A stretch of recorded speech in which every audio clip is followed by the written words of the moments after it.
Hey guys, in this video I wanted to give an update on prep. Right now I am in the middle of week 3 of my overreaching week of my hypertrophy mesocycle. You are seeing some of the lists from the tail end of week 2 and then the beginning of week 3. Set a couple really big PRs on the deadlift and on the squat and the bench for relative effort. Overall, things have been going really, really well. This has been the first time in a long time that I'm actually feeling like really strong again and actually feeling like everything's really starting to click. So that's extremely exciting. I was able to hit a 545 pounds for 6 sumo deadlift PR, and then a 335 pounds off program single on bench that my coach wrecked me about. Sorry, Jagger.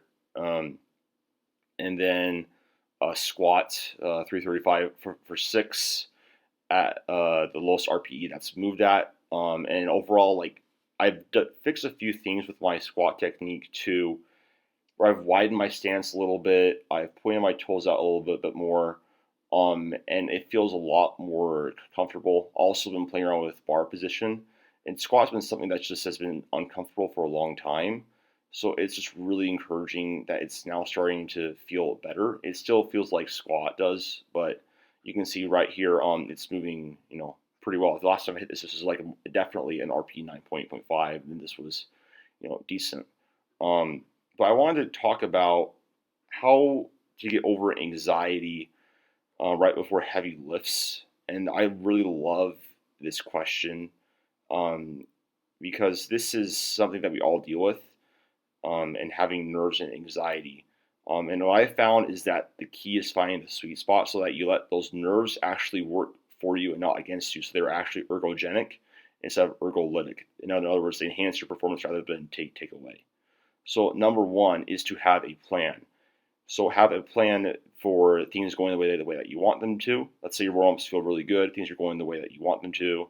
You know, you have a number at the best case scenario.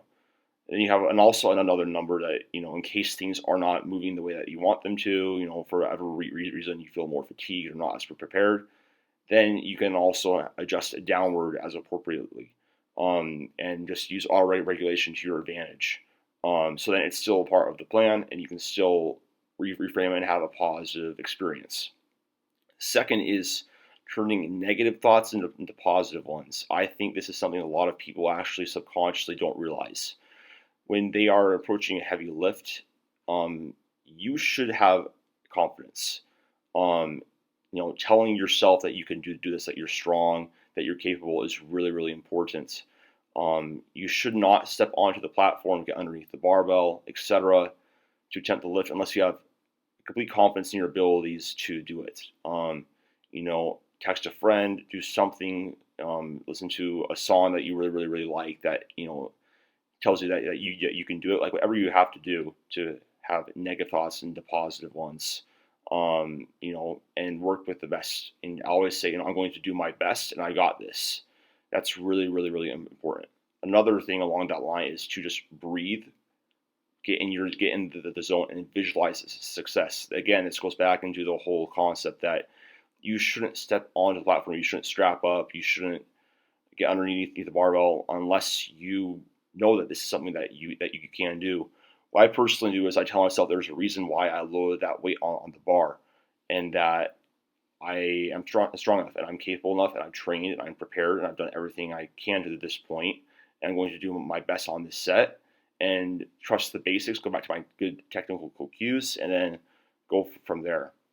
And then I also think that the last point is have some sort of pre-lift ritual, that you mentally know, hey, it's go time. Being able to flip that switch is a really, really important tool for an athlete to be able to develop and skill as well.